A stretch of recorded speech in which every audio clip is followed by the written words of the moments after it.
I'm very selfish about this. So, Anne, we did, by the way, we got an email from Kelly saying he won't be here tonight. We got an email from Julian saying he won't be here tonight. And Anne sent some information about Facebook and a link. Anne, do you want to share your story? Oh yeah, sure. Yeah, I was away because we were nominated top 10 nation builder in the country, and so there was this reality show that we went to pitch, and it was a 3-day event, like full on 9 morning to 10 at night kind of thing, and we were the just give me a minute, yeah, the guardhouse. Yeah, boleh kasih masuk, thank you. And yeah, we got the ultimate nation builder. Whoa. And there were 10 different companies that were nominated or something? Yeah, 10 different industries actually. And the application was the only one, and I was the only female as well. In Malaysia, in Asia, there's a huge difference between the level of the businesses run by men and women. So it was quite an experience, and yeah, we were very thrilled because winning it meant that if all goes well, that they're pitching it to TV stations, the first of its kind in the world. They're pitching it to TV stations, and also one of the biggest investment groups in the country. And if they take it up and it goes into other countries around Asia, then we'll be pitching next year against the other countries for $1 billion US. Wow. So yeah, it's huge. Wow. Wow. And so you sent me in fact, I feel I'll just share, if we haven't started the meeting yet, Susan, we're just getting an introduction right now from Anne. So Anne, you shared this email with me. Yeah, but the show is about the three days, and each day is about 48 minutes. Yeah. Okay. And the other industries from all over different industries. Yeah. So I don't think you can watch it now though. Yeah. And so down below here, this is kind of an introduction, and then this is a link. Just go to the Prop Factor X, and then there are 3 days, and you can see the profile of the Wonderful. judges. May I send this to everybody in the group? Yes, that would be nice. Thank you very In fact, much. maybe, Anne, you should send it to everybody in the group. I'm just so thrilled. I just got it 5 minutes ago, or I would have watched it already. So Yeah, I just got this write up from our internal people, and so I decided to send it. Maybe I could you help me send, because I'm not sure if I'll be able to send to everybody. Sure. I will send it to everybody. I commit to do that. I think that'll be wonderful. Maybe if you want to send me a little email with an announcement or description telling about the competition and what's at stake, then I'll put that at the front, and then we'll start with what a whirlwind experience, and then go from here. So if you want to send me a little introduction just like you gave us, that would be so wonderful. I'm sure everybody would love to hear it. Okay, thank you very much. Will do. Yeah, thank you for the support. Yeah. Wow, I tell you, we talked about you every week here for the last 3 weeks, and knew you were quite an adventure. So that's wonderful. But so Anne, why don't we go ahead and get the meeting started? How are you feeling? If you want to recap anything, and then what are your expectations for tonight? Yeah, most excited to be back. I really missed the 3 weeks. Felt very long, for the Sundays. Yeah. But so I'm happy to be back. So that's how I feel today. And what I'm looking for is, yes, I know 3 weeks, there's a lot to catch up on, and that's what I'll be working on today. Thank you very much, Steve. And over to Joe. Hi. How do you feel, and what do you expect out of today? Hi, Anne. Nice to have you back. And it's good to hear that everything's all right with Kelly. Yeah, I'm just looking forward to actually getting caught up from as well from Wednesday's call. There seems to be a lot of new interesting things that were discussed, and so I'm looking forward to exploring that further. And Susan, my friend, how are you? And what would you like to take away from today? I'm super happy to be with you folks, and it's nice to have a standing Saturday night gig. I turned down another concert invitation. I'm like, oh no, sorry, I got plans. Anyways, I am looking forward to coming to a deeper understanding. I spend Wednesdays trying to wrestle with the concepts in preparation for this, and it's still always a surprise when it gets here. Nelson, how do you feel, and what would you like to get out of today? Thank you, Susan. I am feeling very well, and thank you, everybody.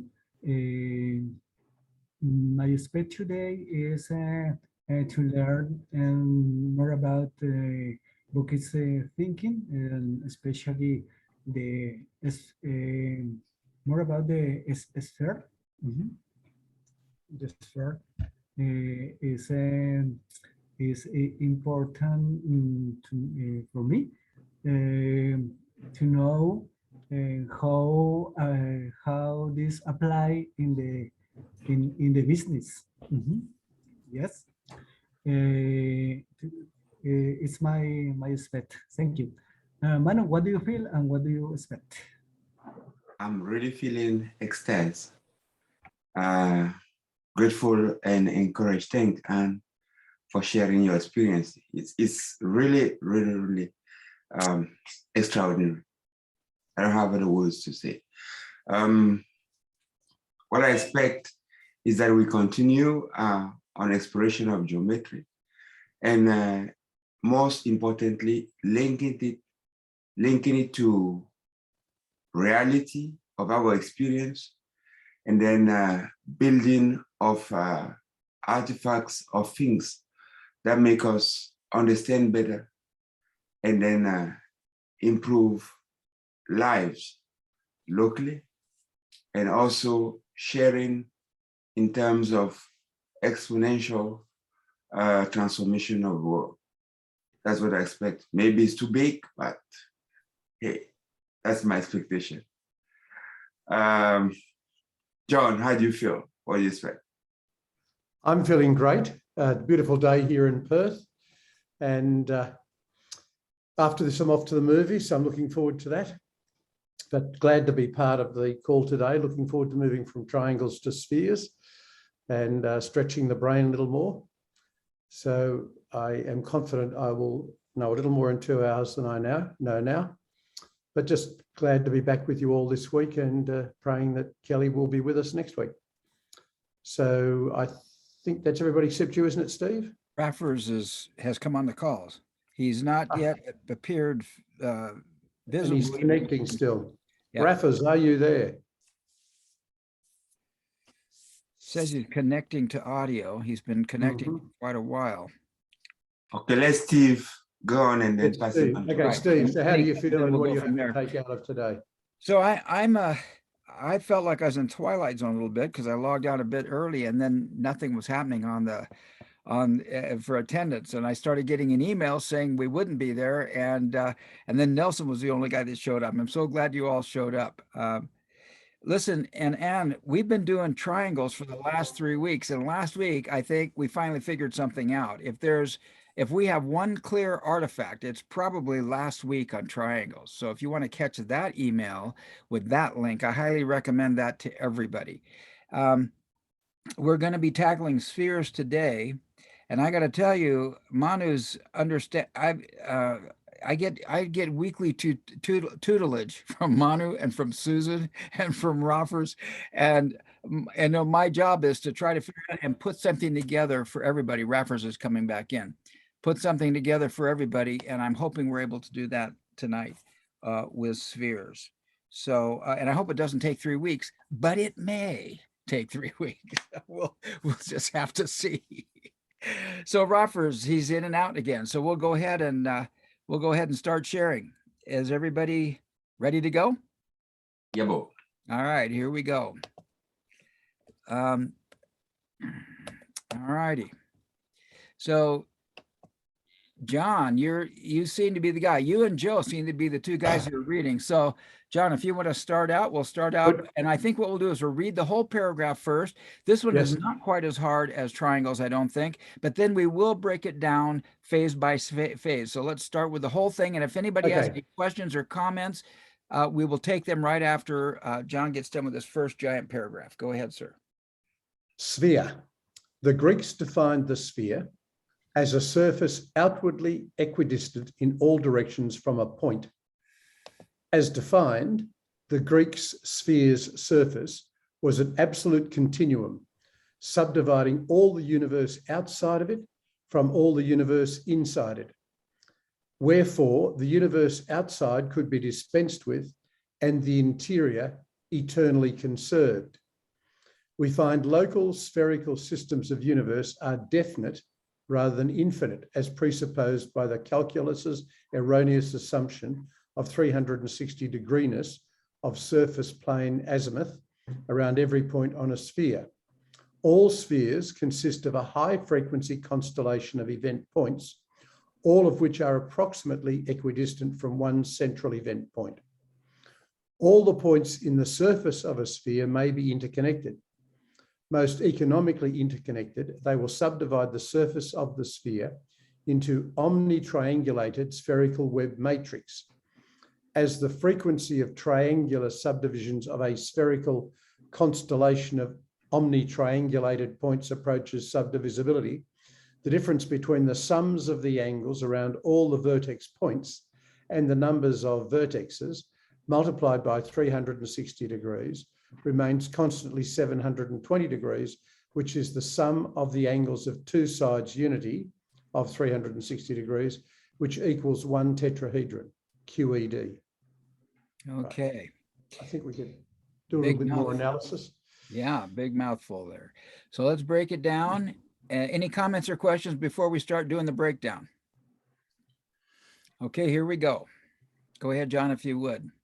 We're talking about 07 or, oh yes. Right there. Just Okay. that guy right The there. Greeks defined the sphere as a surface outwardly equidistant in all directions from a point. As defined, the Greeks' sphere's surface was an absolute continuum, subdividing all the universe outside it from all the universe inside it. Wherefore, the universe outside could be dispensed with and the interior eternally conserved. Any comments or questions on that so far? See, what I notice when I hear that is, here's Bucky's inside and outside. And what did the Greeks do with what was outside? Disregarded it. They totally disregarded it. Hmm. Yeah. Does anything else come up to you from the words that you're reading there? To anybody? I think another word, in addition to disregard, might also be, we talked about irrelevancies before, Right. Yeah. and kind of the economy of an irrelevancy is once we decide that everything that's outside is irrelevant to what we're doing inside, it allows us to concentrate our focus. Yeah. I think the most striking difference with Bucky to me, or the comment that I can draw from this, that the universe is static. Yeah. The universe is static. What does that mean, Manu? Well, if you look at what is written there, eternally conserved means static. Yeah. There's no, but we know that there is continual exchange in Bucky's world. There's continual exchange between the inside and the outside, the convex and the concave, always exchanging. I didn't bring it up, but I think I'm going to make a note of it. If one looks at graphic representations of what happens when electricity goes through a cord or goes through a line, the electricity actually doesn't go through the line. The electricity is alive because of what's going on outside. And I'm going to make a note of that and find one of those graphics, because that's ringing a bell as we're discussing this. Is anything else coming to anybody? Okay, let's break it down now, one sentence at a time. The Greeks defined a sphere as, and I'm having trouble with my computer here. Okay, good. A surface outwardly equidistant in all directions from a point. That's what a sphere is to the Greeks. And that point, Steve, would have to be the perspective of the observer? Or is that, I suppose because everything outside of the sphere is irrelevant, right? I don't know. I don't know to the Greeks how the observer looked at it.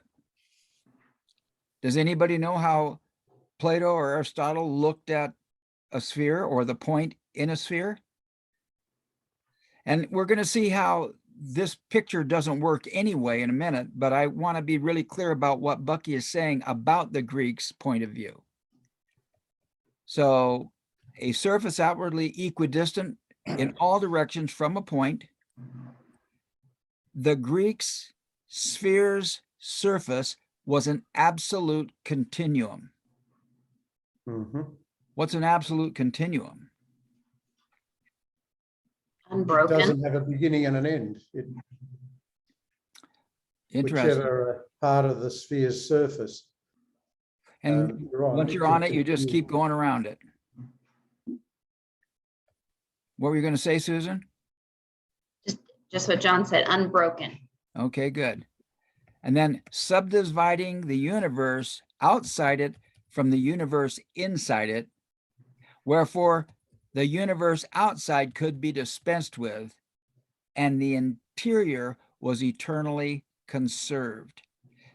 In other words, we only deal with the inside of the sphere, because outside of it didn't matter. Cool.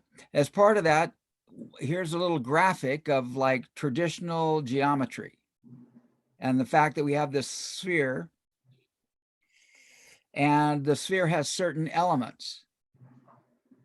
You have your north at 0 degrees.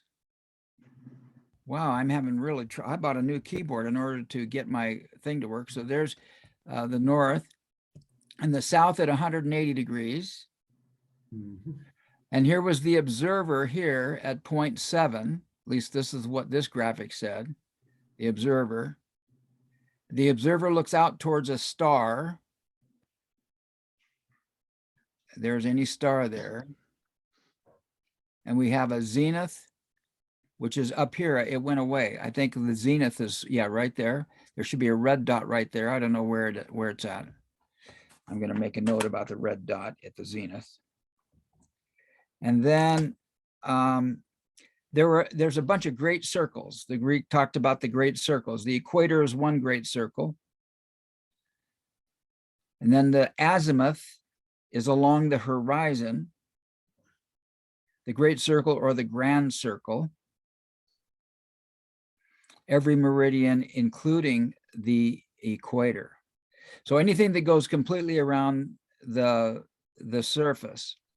Now the small circles were the latitude lines that cut the sphere horizontally. They were called small circles. I think I have a graphic of that somewhere over here. Yeah, right here's the graphic of that. And so this was another graphic that I found. So this gives us an idea at how the Greeks held a sphere. Any other comments or questions about the Greeks and the way they held things? We could go into individual definitions, but I think we want to get to where Bucky's going with this thing. Okay. So, comments or questions?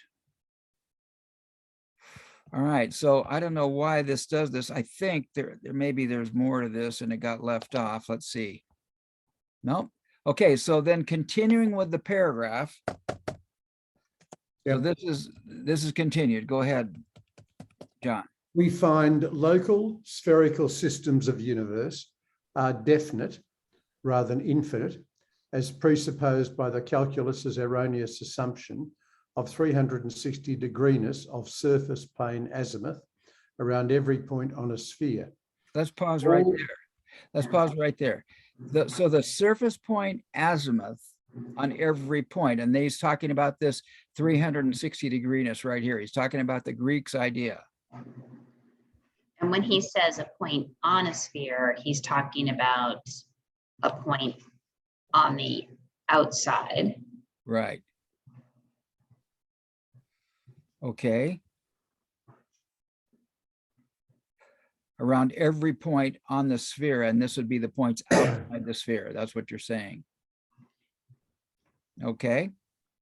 Anything else noticed there? Okay, John, if you want to continue then. All spheres consist of a high frequency constellation of event points, all of which are approximately equidistant from one central event point. Okay, so how is that different than the Greek statement up above?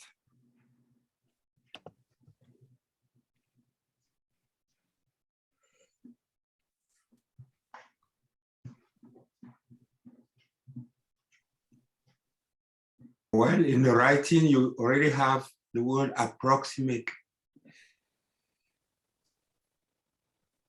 Approximately equidistant. Yes.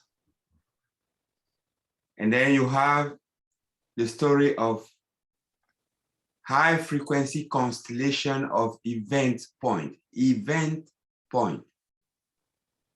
Yeah, Event. event points. Event Yes. points. Yes. So Event point is a structure. Right. You remember, it is an event, it is a structure. It is something that has a shape, an inside and an outside. Right on. And now he mentions more about those points. Go ahead, John. All the points in the surface of a sphere may be interconnected. Okay. And another thing that is important here in the first paragraph that we read was that they are all energy points. I'm talking about Bucky's version. Bucky's version? Yes. Yeah, they're energy points because they're event points. Is that correct, Yes. Manu?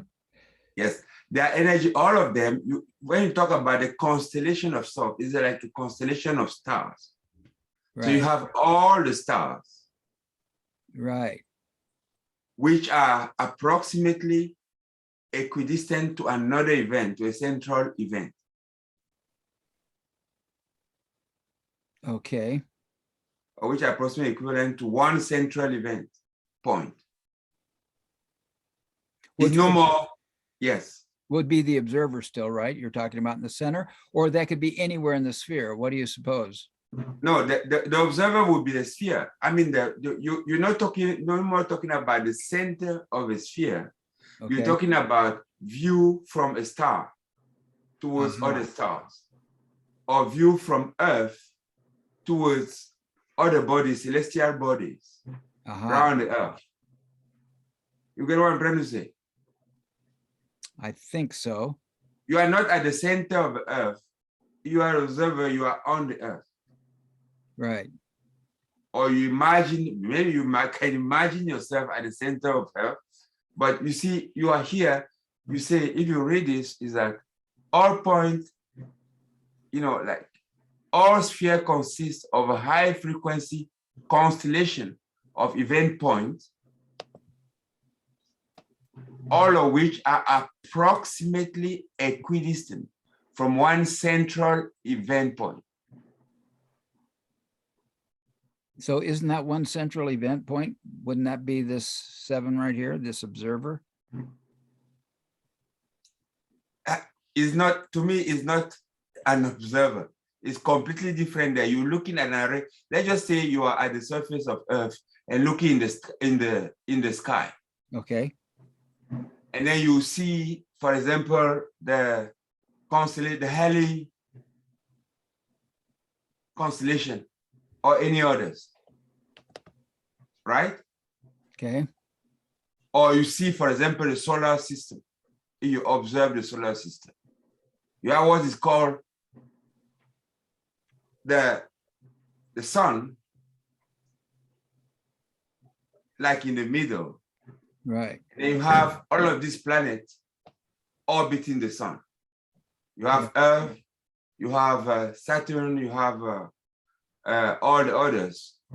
First, First, they are not equidistant. Yeah. They are approximately. That's why it is a constellation around something. Uh-huh. You get what I'm trying to say? There's no way that Earth and Jupiter are equidistant to the center of the sun. Right. They are approximately, in the vastness of the universe, you can see a constellation. That is something that comes around. They seem to be gravitating around some center. I think that's an important point to understand. Okay. We're going to hear more about that as we go. So go ahead, John. Most economically interconnected, they will subdivide the surface of the sphere into an omnitriangulated spherical web matrix. So what I've done here is, again, we're going to break this down one sentence at a time and see if there's a way to visualize what Bucky's talking about when he talks about a sphere. So here we go. I'm going to take this big paragraph, or we'll take this big paragraph and break it down one sentence at a time. John, if you want to go for it, and we'll see what we can do with that. We find, Bucky says, local spherical systems of universe are definite rather than infinite, as presupposed by the calculus's erroneous assumption of 360 degrees of surface plane azimuth around every point on a sphere. Okay, let's stop right there.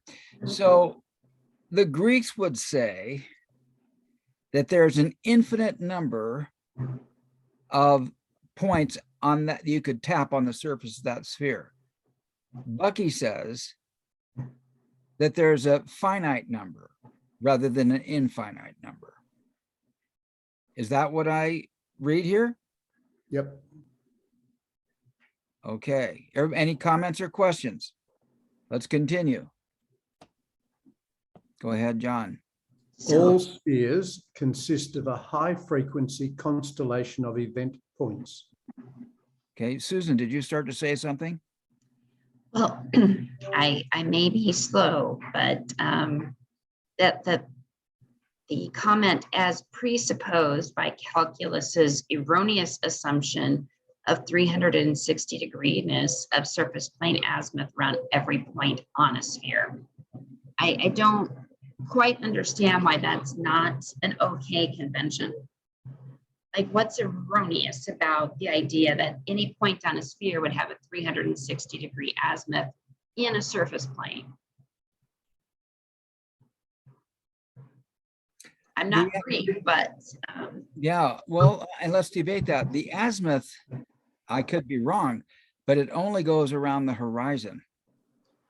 right. But from any point, you could go in 360 degrees.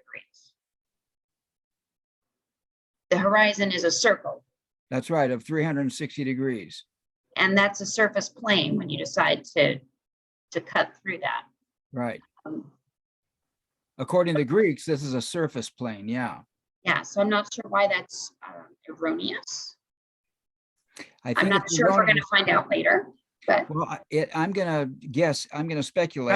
That's not what is erroneous, Susan. That's not what it says erroneous. What's erroneous, Manu? Is the infinite. Oh, You know, what is erroneous is the infinite. It is a finite constellation of event points. Yeah. If you look at And these that is diagrams, that is the first error that, you know, the calculus made. The second is that they are event points. They are live. in Bucky's world, they're physical event points, and there's a finite number of them, as Yes. demonstrated by the triangular shapes around the sphere of this geodesic dome here, and by Bucky's giant jitterbug thing here. It is a constellation. It's not continuous. You see that there are voids and there are vertices and there are relations on the jitterbug that you see there. And I would say that these are just a bunch of, in loosely terms, these are a bunch of tetrahedrons. And if you have a tetrahedron, you can't have a point. The event points in a tetrahedron are defined. They can't just be anywhere in the tetrahedron. They exist because they are energy points in a tetrahedron.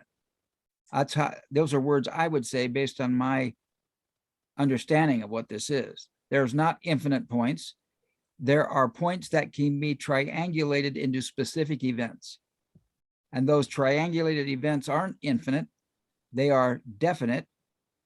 And they're demonstrated in these two models. Susan, I don't know that I'm saying anything other than I'm doing what I can to report what I experience at these two things. And Susan, let's experience it on a plane, right? Do what now? Let's experience this on a plane. Let's examine it on a plane. Okay. As you say, you take the ripple, you throw a small piece of rock on a pond, and you have ripples. Okay. Is the ripple infinite? I would say that it's finite. Exactly.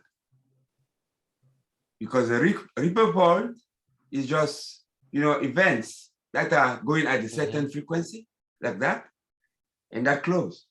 that part I understood. I was looking at the way the punctuation is Yeah. and the 360-degree azimuths on a surface plane. That's what I was like, that part actually made sense to me. So For the Greeks, what the way the Greeks said it made sense to you? Well, it was in parentheses. That's yeah, that's why I thought it was unto itself. so did I. No, remember Steve is breaking down. Yeah. I inserted this. Thank you for reminding me. I inserted this from above. Because this is here is where he says it's presupposed. I hope I'm not making things up here. I hope I'm not complicating the issue. Bucky sometimes is not, I know it's unbelievable, but sometimes he doesn't communicate well. Sometimes. Well, he said he'd rather be misunderstood. No, he'd rather be not understood than misunderstood. Yeah, here's where the presupposed comes in. We find local spherical system of universe are definite rather than infinite as presupposed. And so I put in the as presupposed in parentheses in order to differentiate it from what Bucky's opinion was. And that's why I'm justifying the parentheses. And if I should take it out, let me know. But I did that to kind of differentiate it from with a statement here. I get the distinction between definite and infinite, and the follow-up phrase confuses me, but I get the difference between definite and infinite. Okay. As presupposed by calculus is the erroneous assumption of 360 degrees of surface plane azimuth around every point on a sphere. It still Okay. makes sense to me that for every point on a sphere, there is a 360-degree azimuth. Well, they from what I understand, the azimuth is measured from either the north or the south, if I remember my collateral reading. It's So from the point of the observer. But it's always from north or south, if I understand it. If we look up our definition of azimuth, and let's do that. I have a definition of azimuth right here. Yes. Okay, John, do you want to read that? Okay, well, I'll read that and then I'll read mine and see if there's any difference. So Well, read yours first if you like. Go ahead. Either way. azimuth is the direction of a celestial object from the observer, expressed as the angular distance from the north or south point of the horizon Right. to the point at which a vertical circle passing through the object intersects the horizon. That's exactly what my second thing is here. So it could only be 180 at its maximum from that definition. no, Susan, no. Well, it could be 360, and it would say, is it 340 degrees from north, or is it 340 degrees from south? In that regard, it could be a full 360, depending on whether you're measuring it from the north or the south. Yes, if you do one complete circumference Right. of the horizon, you come back to the same point. Yeah. Or just you're coming back from it, you left it to the north, and then you're coming back to it from the south. And here's the key. Why 340? I No, said 360. 340 to show 20 degrees off of 360. Okay. And I could say it's 340 degrees off the south, or I could say it's 340 degrees off the north point. And based on my reference point, you would know whether to go this way or that way, and you'd know how far to go. That's why I brought that up. Okay. And again, this is the definition that John read. So it appears to me is that azimuth is just measured on this plane. Yes, it does, because that's what it's just a concept imagined for orientation on a plane. If you're a navigator. You see, the key there is that you imagine it is an intersection of two circles in the first place. One of a circle passing through the object of observation, the star. Right. So there's the red circle. Intersecting the plane, let's just call it. You see the red and the blue of Steve intersect at the point, and then in reference to the north, you measure the angle. Or conversely, as Steve was saying, in reference to the south, you measure the complementary angle that other way to come to the same point. Does it make sense, what I'm saying? Okay, so, and I'm just now understanding this, having already discussed it for 2 hours. The azimuth is always measured along the surface plane in terms of degrees, either from the North Pole or the South Pole. And so we determine the azimuth, first of all, then we determine the vertical angle after that. And so the azimuth is always on the horizontal surface plane, and then the angle is measured this way, up this red arc. So we have the blue arc. It's rather the other way around. You first, as an observer, Yeah. determine the red circle, because you are a point. Okay. And then you have the star. Those are the first initial information that you have orientated. Okay. So you imagine a circle of which you are a center that intersects the star. That's the first circle that you have, the first red. Yeah. This is if you had nothing, the first thing that you imagine is that what goes around a circle of which I'm a center, and the star that I'm seeing, I'm perceiving, is one of a point of a circle. That's the first thing in your apprehension. Then you have observed also the horizon, because you see there's light, there's an horizon. It's like that. That is what appears to you. If you're at sea on a boat, you see an horizon around you, right? Right. That's the blue one. And then you imagine the intersection. It's imagination of the intersection of that red circle and the blue circle that you have. Right. And you have a point. You imagine a point where they meet. Right on. So and because you knew your north to the south, right? Yeah. You can measure the angle then from let's just say, from the vector, from you to north or from you to south, to where it intersects. Right. The amplitude of which is the azimuth angle. So let me repeat what I heard you say. I'm sitting in a boat at point 7. I'm the observer. I look up and I see a star. First thing I do is I do a great circle, assuming, well, this is north and south. This is interesting because this is the sky above. See, this is the orientation. You're saying I do the red circle first, then I find either north or south, whichever one, and then I measure a blue circle from either north or south to the red line. The blue circle represents the azimuth. So instead of this being green, it should be blue. I will change that. And now I have the azimuth on the surface plane, and I find that imaginary line, and then I simply can find out where that connects. And I must have some angle measurement here as well, right? Yeah, but it's not for the azimuth definition. Is another angle. But from what I say, let me put it again. The first thing that you know, if you were at sea, Okay. is the horizon, isn't it? Because the sun comes in, Right. and then you see around you an horizon. If you turn 360 degrees on your boat, you just see a limit of horizon. Right. And let's Okay. assume this is at night, Manu, so that we can see the stars.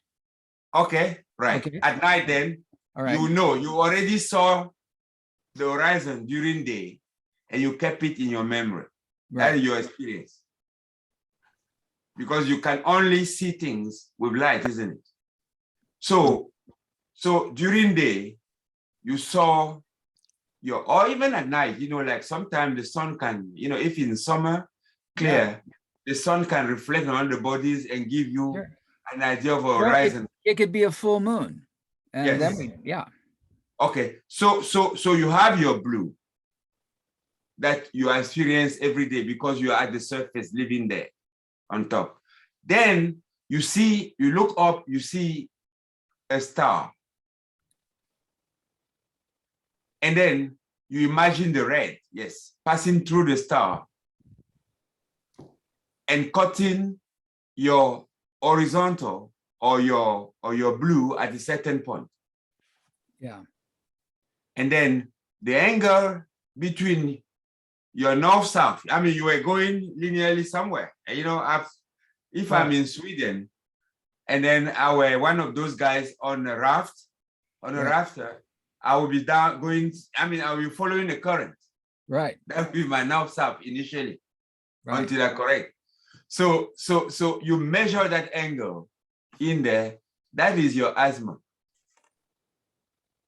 So remember that the stars that you observe were always for the purpose of orientation. Yeah. Of calibration. You know, you are building your map one point at a time. Right. And Manu, I get everything you said. I understood Yes. that before. What is erroneous about assuming a 360 degreenness at the surface plane of the azimuth? What's erroneous about That that? you assume it continuous. It means that there are bodies that touch each other rather than discrete, because you saw one star only. You didn't see an infinite number of stars. If you saw an infinite number of stars, you will not be able to orientate yourself. So it is discrete. But to Bucky's point about the Greeks, that star could be infinitely anywhere in that dome. It could be infinitely anywhere, and I just happen to observe the star there. And Bucky would say, well, that's okay if you're navigating, but that's not what spheres are about. Steve, if you had an infinite number of north stars, will you ever navigate? Never, you'll never navigate if you have an infinite number of North Stars. So there's only one north star that we see from planet Earth, right? Every navigator on any sea of planet Earth noticed that north star. Right. That was Can I it. just- Unless you're in Cape Town. No, we see north stars. You do see the North Star? Yes. I thought you saw the Southern Cross. We see the Southern Cross and the North Star depending on time. No, you're using the Southern Cross as the North Star.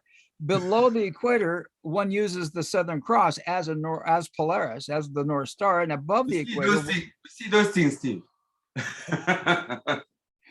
Yeah, you and Manu, I love your brain because you are just absolutely able to cope with it. But technically speaking, if I'm up here in the Northern Hemisphere, see, this is what's troubling me because I'm seeing north as 0 degrees on the surface plane, but yet I'm seeing the North Star up here somewhere. And that's the disorienting part of me for this conversation. So it seems to me that 0 degrees north is on the surface plane. It's not Polaris. We're not looking for the North Pole or the South Pole. We're measuring from a surface plane, and we're either arbitrarily picking the north or the south, according to the definition John found, and the one I have on my paper as well. We're seeing 0 degrees north and 180 degrees south, and we use one of those points to measure the azimuth along here. I'm not, can I just get this? I'm in a boat. I'm number 7, the observer. Okay. I'm in a boat. I'm looking at the sky. I see the star, which is number 3. So then I want to calculate the azimuth. So I look and I have north, which is 0 degrees, but I have 2 readings. I have a reading around the horizon, around the blue circle, and then a reading up to the star on the red circle. Right. And so the azimuth is the angle between me, the observer, and the star, 0.3, by reference to both north and the point where it intersects the horizon. Right. I'm not Where clear, the but red is great what we're talking about when Bucky says it's definite rather than infinite. As I understand, there are an infinite number of spheres, but each sphere is definite, not infinite. Is that what he's saying? No, that's not what he said. I think what he's saying is the Greeks saw spheres as one thing, and he sees spheres as constructs of tetrahedrons, and that the navigation of stars is not relevant to the Bucky sphere. And when we're looking at navigation in the Greeks, they're looking at stars, and he sees stars as events indicated by his giant jitterbug here. That's what I think. There's a differentiation there. And as long as I think Bucky's saying the same thing as the Greeks, I'm not going to understand. Well, what I have to do is say the Greeks did this for navigation and Bucky's doing this to determine the nature of the universe. Okay. Can I come in here? And I just take what you said, Steve, and what you said to me. You say something that is very important to understand. You know, I should have said first that we assume the north because we already recorded. But let's just put it this way. You are navigating, right? You are at the surface, at the surface of the ocean somewhere. Mm-hmm. You have an horizon.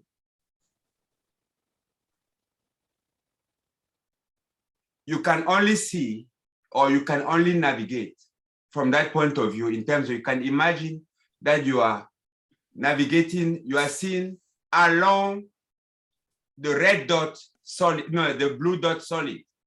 That's what gives you a north south. You get what I'm trying to say? I don't know, because this little chart says that north is here and it's 0 and it's arbitrary and it's on the surface plane. Let's look at it from the experimental point of view. You never at 7 at that center. You are on the surface of the ocean. That's what we say. Right. So you are at where 7 intersect the blue. That's where you are. You are one of the points of the blue. I don't see that, Manu. And I think my point is, for me to see this, I've got to say the Greeks used spheres as part of their ways to navigate, and Bucky is having a completely different conversation about the nature of the universe. And if I try to, that's what we say, Steve. You are on your boat. Where are you on this graph? Right there, I'm at 7. I'm the observer. I'm on the boat right there, and I look out around. No, you are not there. You are on your boat, I repeat. Steve is on his boat. Where are you? Right there in 7. No. Am I navigating or am I in Bucky's universe? We're talking from the point of view of Bucky, your experience. Okay. You are on a boat. You are at not, you wouldn't consider the center. I would say for me to understand that if I approximated this with planet Earth, I will be at where the arrow of 7, indicating 7, intersects the solid blue. That's where I am. Well, except that this point here isn't real. This is a diagram saying all this arrow. But I'm saying, I'm just trying to put the Bucky's understanding for her to understand. You'd be on the outside, essentially. Yes. So if I'm there, I have a line that has one end on one side, another end on another side of the horizon, isn't it? There's another N out here somewhere. Yeah, I mean, if I'm there at that intersection and I'm looking at my horizon, it's like I have the north and the south because it is like a line to me. That's if I'm in here. No. No, I'm confused. If I'm in here, the north and the south is aligned to me. Go ahead, Joe. You could be on the outside and well, it would be a line if you're on the inside. Now, if you're on the outside, you can't be the observer at point 7. Your point of observation moves. Right. So it's only. Remember, the straight line doesn't exist. What exists is a curve. That's right. So when you are at the surface, you see a curve that passes through you and have one end on one side and another end on the other side. That's what you see at the horizon, both at the horizon. Mhm. It is a curve, A to B. Mhm. A is on the horizon on one side and B is on the horizon on the other side. You say A is north, B is south. That's all it is. It is a curve. It's an arc on the surface of Earth. That's what you experience. You never experience any imaginary, you only imagine a straight line through you at the center.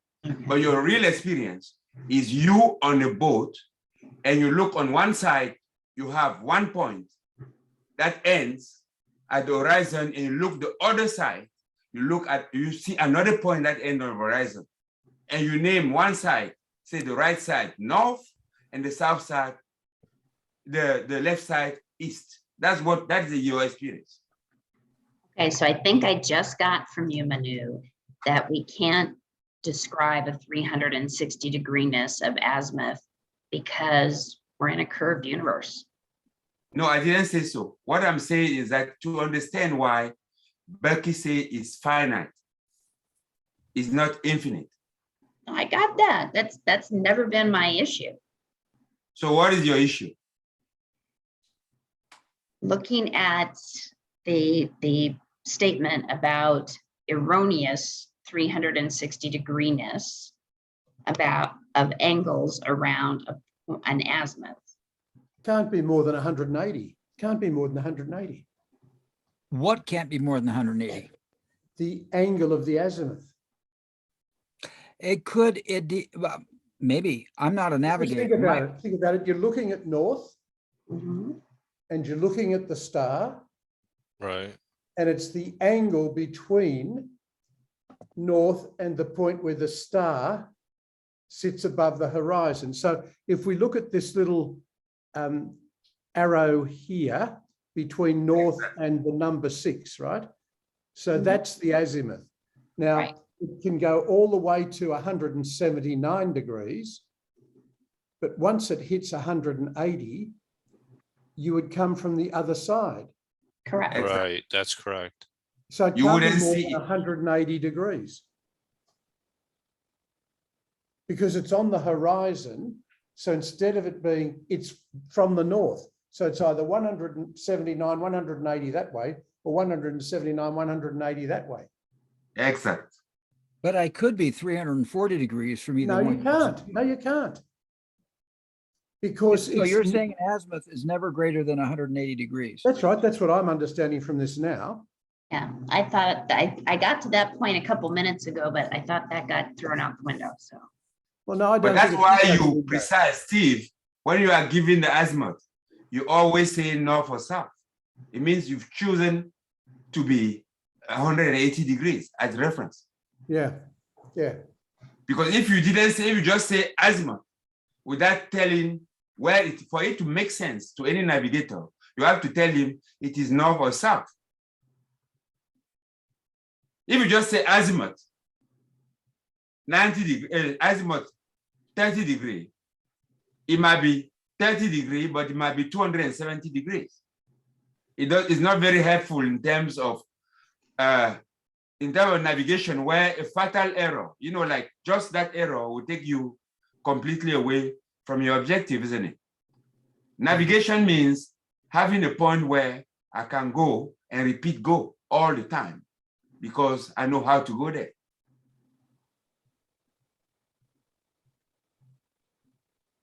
I mean, you leave New York, let's just say you live somewhere you leave Calcutta in India, and you want to go to New York, but somebody gave you the azimuth that is going to Australia, to Perth or to Sydney. You're not going to reach New York.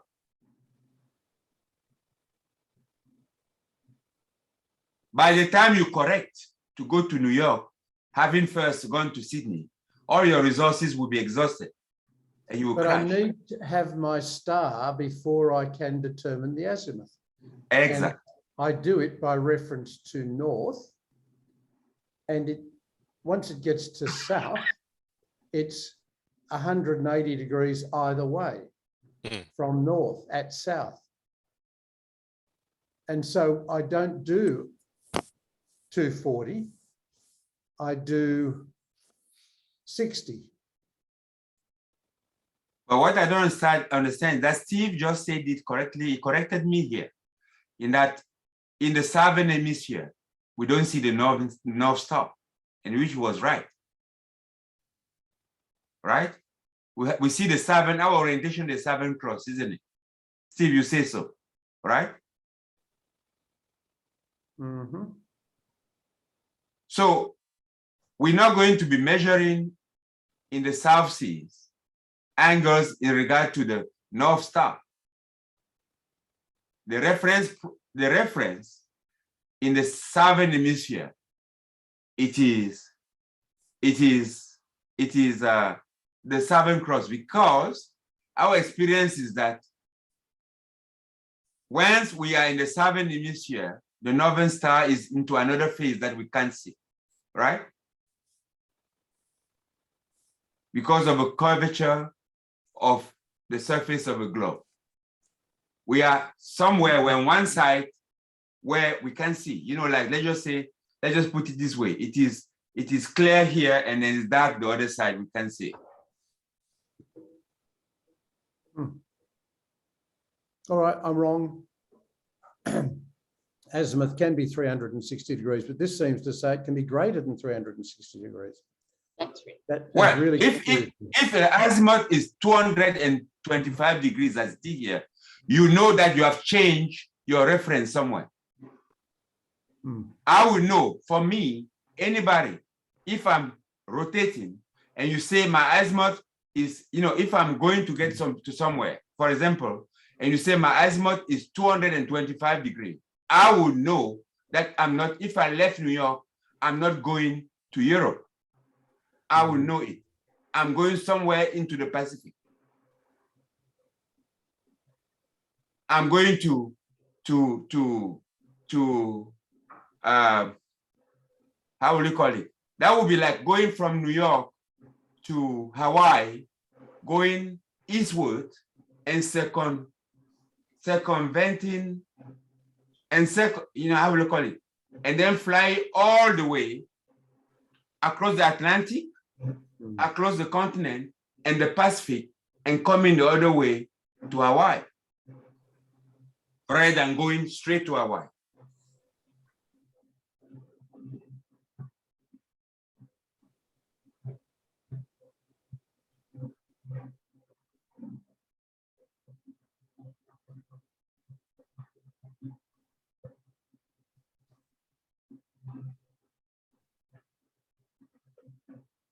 Can we stop on that definition here? You know, what is the highest degree of azimuth? And you look, both are measured in degree. Azimuth varies from 0 to 360 degrees. It starts with north at 0 degree. But the important point is that as you turn to your right, clockwise, you made a choice there. You decide to start with the east and you are measuring.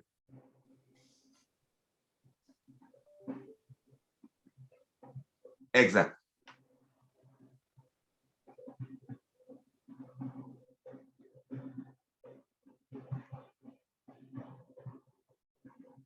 You're muted, Steve. Steve, you're muted. No wonder. So, so there can be 340 degrees azimuth. It means I started I'd say 340 degrees north. So then you'd start at north, go west to 90, south to 180. I'm sorry, east East to 90, east. east to 90. Thank you, John. South to 180, west to 270. And then I would approach, as I approached 360, I'd be hitting 340, and I'd know that I could have gone 20 degrees to the left, but I could have gone 20 degrees counterclockwise, but I went all that way. Or I could have said, and I wish I could do the math quickly, if I take 340 and I can do it, 180, I could have said, I could have given the same direction and said from the south. I could have given No, you. but apparently azimuth must come from north. No, it can be either north or south, according to the previous definition, John. And here's another thing. This is why I like looking at multiple definitions.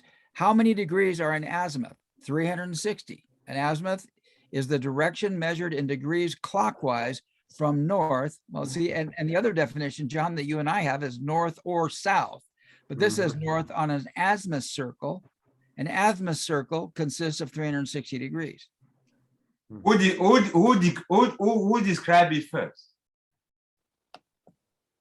What? In this literature, who described the azimuth first? In the Greeks, probably. Where are they? Well, they're dead, Manu. No, where are they geographically? No, you didn't hear me. Where are they geographically? Or where were they geographically? In the Mediterranean, my friend. Where is the Mediterranean? Is it north or North south? of Africa. Northern Northern hemisphere. hemisphere. Exact. That's what I wanted you to say. They are in the north. But that's why they invented the Southern Cross, because when Magellan headed around the world and he got south of the equator, he had no North Star, and they had to figure out what are we going to use for a bearing. That's what No, people in the southern oceans, they had the Southern Cross. And that's why all the Pacific people in Africa, India, how do you think that Australia. India got black? And Australia, yeah. That's how they travel. They travel on rafters, following currents, and orientating with the Southern Cross. Yeah, absolutely. Exact. What we're trying to say here is that the definition today, we have a latitude of expanding the definition in such a way that it encompasses all the experiences around the globe, all the experiences. And then with this, we define azimuth that way, whether you are referencing to the north or to the south. And that's why the direction where you start measuring is important. When you say clockwise or counterclockwise, in defining your angle, direction is important. Yeah, and it looks to me like this chart always assumes that north is 0. Yeah. And so, John, because this definition over here said north or south. It says true north azimuth, so it's already giving you its reference in the name. Exactly. Right. I see. Great catch. Well, I'm so glad you guys are here. Yeah, but so what we've done is we're all saying, okay, an azimuth can be 360 degrees, but Bucky's statement says that's erroneous. Right. So I'm not sure why that's erroneous. Because again, I'm going to argue that the Greeks were using navigation. He's talking about the nature of the universe. The Greeks could look up in the sky and say, because of and I hate to use the word precession because Bucky uses precession, and now all of a sudden we have a duplicity of meanings. But as the stars move across the sky, or appear to move because the Earth is on its axis, there can be infinite number of positions for those stars, depending on when I look up there. That's not precession, that's procession. Thank you, John. So the procession of the stars, they could be infinitely anywhere. to a navigator. But to Bucky, he goes, nah, when we're talking spheres, we're not talking navigation. We're talking about the nature of the universe. We're talking about a jitterbug. I don't know. That's what I'm thinking, but I'm going to be quiet now and let you guys go for it because I'm learning as you guys speak. Anybody want to draw a summary? But to me, it's clear there why it says Uranus. Look at it, the definition, Susan. I really want to clear that thing. Steve, just show Bucky's word. Okay, I'm going to just take my, oh, that was interesting, wasn't it, Susan? I'm doing I a wasn't study. going to ask, Steve. I'm going to do, don't even ask. I'm doing a study on vagina. There's a really cool book called Vagina Obscura. And I've been listening to interviews by the lady who wrote it. And she's just really raking on science and on male scientists. It's really a powerful book. Okay, I got that. Now go ahead. Where are we, guys? Let's look at where Becky says Uranus. Let's just see what is qualified as Uranus.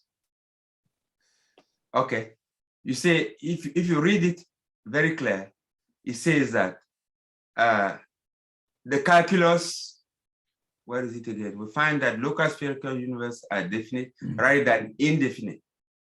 That's where the difference is. Yeah. That's where, and if the calculus made the assumption that it is infinite, that is Uranus. That's all he said. Here's the power. He's talking about local spherical System. That's what he's talking about. This is the indication that he's not talking about navigation. He's talking about how the universe is organized. I hate to repeat myself, but that's what I see over and over again here. Yes. And he said that local is finite, it's not infinite. Right. It's And of course, definite. definite is part of finite. Yeah. Rather than That's what, to me, that's what, we shouldn't maybe try to interpret otherwise than he's saying that that local array is definite. Exactly. But isn't it still definite in a 360-degree azimuth plane? I don't think azimuth has anything to do with Bucky. Okay. I'm It saying might that be less azimuth refers to a surface plane, and Bucky didn't like surface plane. If we go back up to the first one, the Greeks defined the sphere as a surface outwardly equidistant. So he's talking right there about a surface plane. And I remember on Wednesday when we had this conversation, I even wrote down surface plane and put it in the wrong place. And Manu said I was in the wrong place and I ignored him to my own detriment. Where does it say surface? Oh, a sphere's. I thought it said surface plane somewhere. Right. Let's see where it says plane. There it is. 360 degree of surface plane, and he's talking about the Greeks. You see, that is also very important, Steve. And that's the point on Wednesday, is that we say the surface plane is always a local experience. Right. It's just locally that you have the impression that it is a plane. It's never a plane. Well, the Greeks saw this as a surface plane. Exactly, yes, because the experience was local. Right. They sat in Athens or wherever, and they saw, a plane to the horizon. That's the world. But we know that that is only a local experience where you have, yes, you have two spheres coming together very close, and you are in between. That will be your experience. Right. That is the plane, but it's local. And so right here, I could label this in order to be like the Greeks. I would say the horizon is a surface plane. That's where I should put surface plane. Now, correct me if I'm wrong. I mean, I'm just going after this.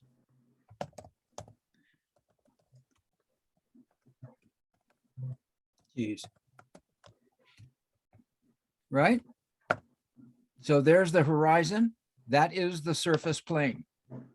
Am I correct, or what do you think?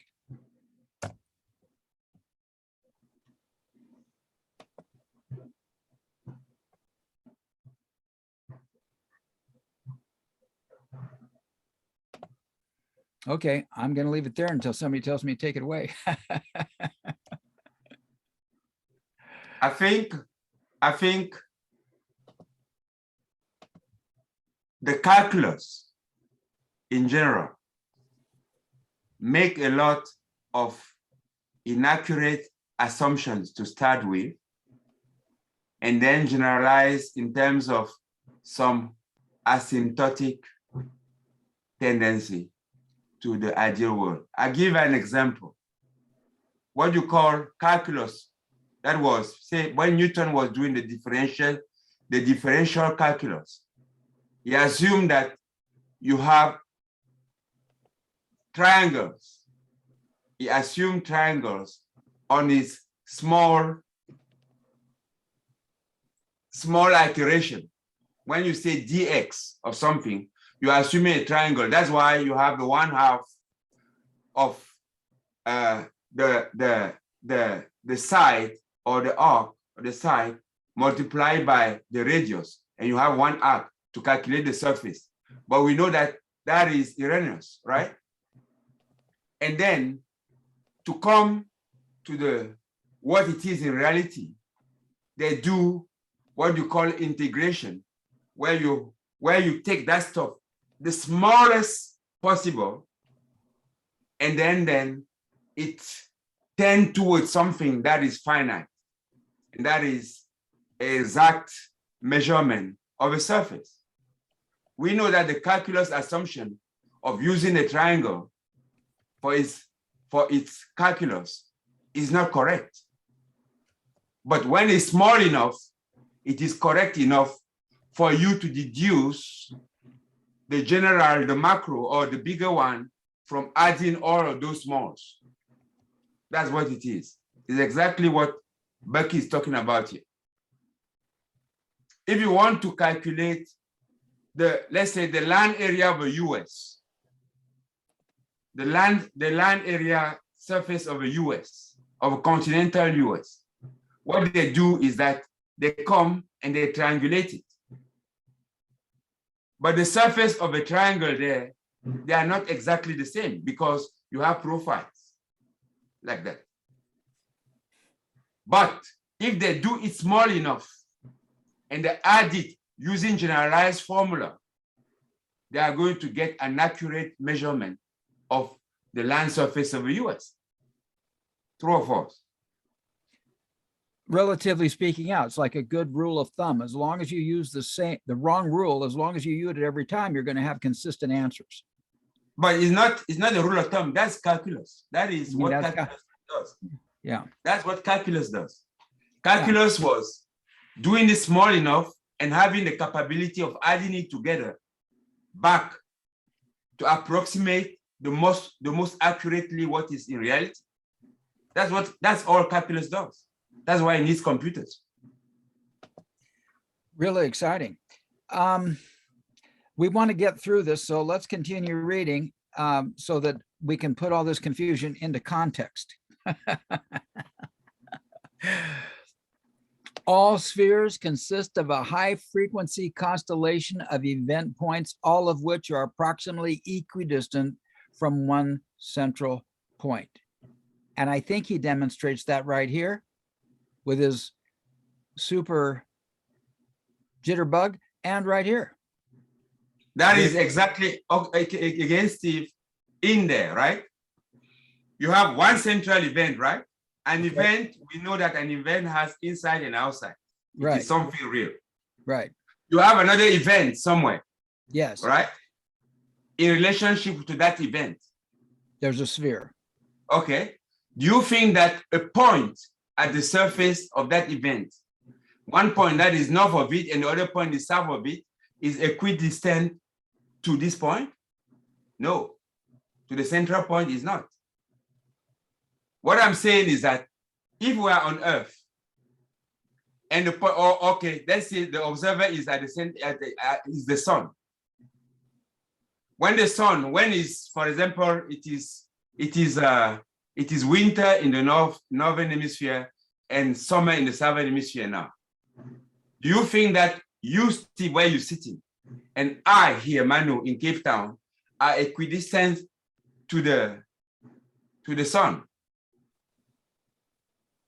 Are we? Oh, no. Exactly. We are approximately. Okay, very good. And that is consistent with the That, word yes.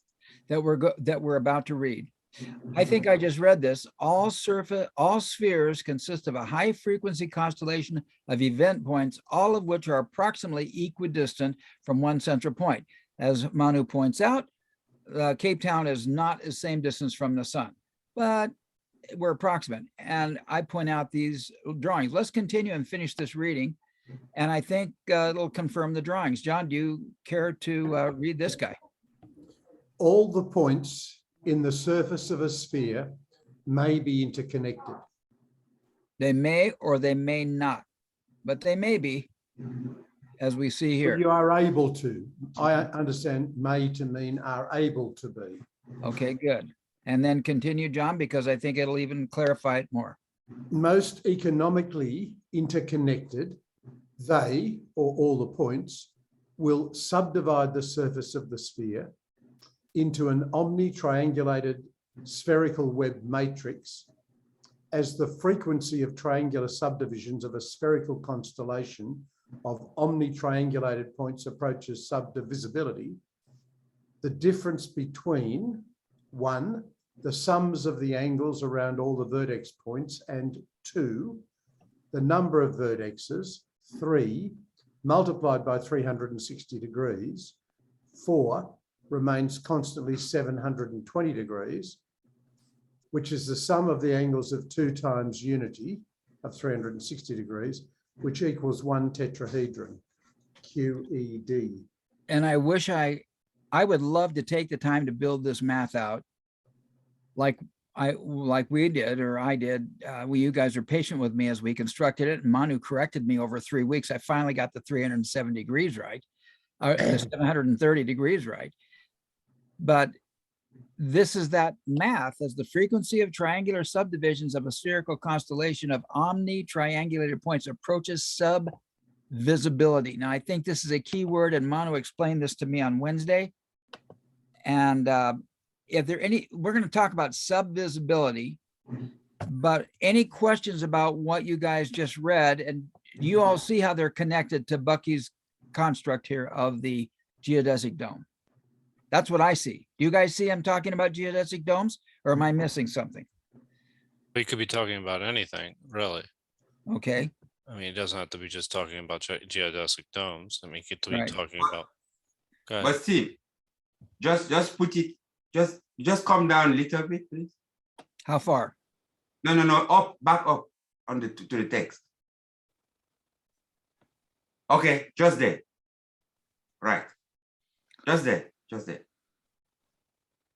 All points in the surface of a sphere may be interconnected. What does it tell us? May be interconnected. Yeah. It's possible. Okay, but it speaks of the relations, and it speaks of discontinuity, doesn't it? Right. Yes. Okay, now let's progress that. So we know that we have 2 events that are interlecting. One is central and another one is somewhere there, or there are many others in an array. Steve, just Okay. Sorry. back to the text, please. Just back to the text. I'm back on the Okay. text. Yes. Now, if you take the 2 events and you bring them very close together, what happened? They And we've connect. seen this one on tenth time. They connect. If you take the central event and you take an event that is out of it and you bring it very close together, what do you have? Bonding. Okay. Now, they were bonded in a certain way, but if you bring it very, very close, very, very close, right? You are now between two spheres, don't you? You can see that the approaches, when the two approach very close, what do you have at the intersection of it? Or in between them? An event horizon. But I would say you start having one that is concave And one Oh, is convex. convex. and that one that is convex, because me as an observer in one, the central event, I see something concave. But I know that something convex that is open out, that's what convex are, that's radiating, is close to me, right? Just like the obverse and reverse on the triangle discussion. Yes, that's where I'm coming. I just want to construct it. So if the two come together and you are in between and you are into one here, you are seeing something here that is concave here, and then convex. The two are coming together, right? Yeah. And one Right. is visible and one is invisible. Yes. Now, when the concave and the convex come together, what does it define locally at the point of when they come very close, intersecting? What do they define? I like Susan's event horizon. Okay. Let me pick it again. Pick one in which you are and three out there. When they come very close together, what do they define? A system. Yes. And which system do they define? The one I'm in. A No, local they define a tetrahedron. It's a yeah. closely packed of four. Once you are in one, and then they come three, and they come close together, very close. It's closely packed of four events, isn't it? Right. No, that makes sense. What are the centers of those four events approximate when you link them? Is what? We've seen it all the time. It is a tetrahedron and it's collapsing into a tetrahedron. That is the 720 degrees left that is talking about there. That's why you say QED. Let me repeat the experience. Takes, without going to the maths. I'm in the center of the central event, and I'm looking out. And there is constellation around me. And then three come together. They come together very, very, very, very, very close. When they are very, very, very close to me, it is a structure that I can see now. It's collapsing into something. It's coming, how do I call it? It's coming tantamentally into collapsing into something that I can see, that I know. Which centers, if I highlight the edges that link the centers of those three, it gives me a tetrahedron. And we know that you can define the tetrahedron by a constellation which inside angles is 720 degrees. It's just like defining the triangle as the inside summing up to 180 degrees. Does it make, do you listen to what I say? Does it make sense to you? Well, I hear a couple things and I'm not connecting all the dots. Just by way of announcement, if we keep up with this and move past spheres, we'll be doing tetrahedron next week, if we keep up with it. Last week we did triangles, and it seems to me that when Bucky's presenting this whole thing in synergetics, he talks at first about the line and then about the triangle and then about the sphere. And he's kind of using his definitions and they're building as they go. He's not as clear on his discussion about lines. He's more clear in his discussion about lines when some of the other terms he uses on triangles and spheres and tetrahedron are included, and they're not in any one inclusion. So what we got to do is read each individually, understand it best we can, then put it all together. And that will be our goal if we persist in this line. I heard you say a couple things, Manu. And you said something. Can we about- see this? Do you You see said- this? Yeah, okay, we're gonna see. I was building this. I got my magnets here too, because I was Yeah, gonna- exact. You have that. Let's go to magnets because we'll have Okay. this conversation. Okay. All right. This is the first magnet. Like you have this, Steve. You have this. You have two events. I'm in the center of the first here. Yep. And I'm looking out. There is this another one. All right. And Good. there is a relationship because it is an array with me. That's it, right? Right. Right. Now we're going to work, we're going to build this and work it in such a way that this distance here, that's the yellow here, Yeah. is the smallest possible. Okay, but now, So- wait, Manu, don't move too quickly because I think you're saying a really important point here. I'm here and I'm having an experience of otherness, but what I Yes. need to know is there is a fourness and I am not seeing it yet. Yes. Yeah, so that was a correct statement to say, right, Manu? Everybody Yes. got that? I'm here, the event I'm observing is here. I have now an experience of otherness, but I know that there is a fourness here somewhere. Let's go find it. Go ahead, Manu. Okay. So this is one. This is another one here. You see the green there? Yeah, Yep. Then I'm still there. This is the red one. okay, you're not gonna build the triangle first then. You're gonna go for the, Yeah, yeah, I'm going to three relationships from where I am. yeah, you're this is talking me about here. 3 radials. Yes. Three Three radials radios. coming Yeah. off of the observer. Yes. Ooh, Right. interesting. Yeah, Now, this thing, I'm imagining that the blue, no, the red, the green, and the yellow are shortening. So this thing is coming closer and closer to me here on top, right? now wait, say that again, Manu. And now what I'm gonna do is I'm gonna pin you to the thing here so that hopefully in the recording, you'll be the main picture. So go ahead. Okay, you see it here. I'm at the center here. And this guy, there are three. You know, I have a yellow relationship, I have a red relationship, I have a green relationship. Yeah, It is shortening. It is shortening, right? okay, Because it's closing, it's getting closer. Let's say it's closing on me. It's all converging to me. There is some gravity that is holding, that's pulling this to me, right? Right. Now, when it's close to me, if all is shortened and it gets close to me, what happened here? When it comes here, you know, the end of the yellow and the end of the red will have a relationship here. That is blue. They close like that, right Right. on. right? I don't have enough colors, but I take another ray. This one will close like that with a red here.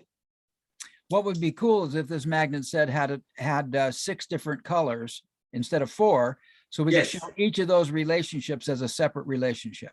Okay, and this closes like that, Right, right? right, Now, when it comes close enough, I have 6 relationships, and the 6th relationship makes it a tetrahedron. yeah, That is the intersection. You know, each of this sphere that is here is the center of an event. And the whole, they come tentemously, they are closely packed, and they form a tetrahedron. right. You see that? Yep. Now, And what is the definition of a tetrahedron? What is another tetrahedron definition? give it Four-sided to me. triangular prism. Is what? Simple shape that encloses space. Yes, but what is the mathematical definition? Of a It tetrahedron? is a polyhedra of 4 vertices, which sum of all the angles inside is 720 degrees. It's like the triangle is a polyhedra, which sum is 180 degrees. We saw this definition. Right. And if you Okay. guys have any questions on this, look at last week's artifact. It is really good because we went through Okay. triangles very definitively. Yes. So this is the beauty of Bucky, is without going to very complicated mathematics, to really sense and see what a closed pack that definition of closed pack relationship is. And you see here that the minimum structure is a tetrahedron. Because again, remember that this yellow, for this to happen, this yellow, red, blue, and all these relationships had to come close to being zero, really close to the minimum pack. It converges to the radius of the different Poles, the different events. the different poles. To be And close. what Manu just said is very, very close to the definition of line, which we discussed a month ago. And we're going to, Right. I think the best thing to do is to come back after we've looked at all these and then reconstruct them all together to see how they all interrelate. Yes. And Now- this is all is said because Bucky is always talking about relationships. He's not interested in some static, beautiful definition of preserving the inside from the outside interrelationship, and it's always there eternally like that. No, he's always interested in bonding in relationships. And this is a quadruple bonding because being the intersection of four of the arrays of four events, each of these solid is 4 bonds. This, the yellow here is 4, the blue is 4, the red is 4. You get why? Because it is 4 events that are collapsing into a minimum structure.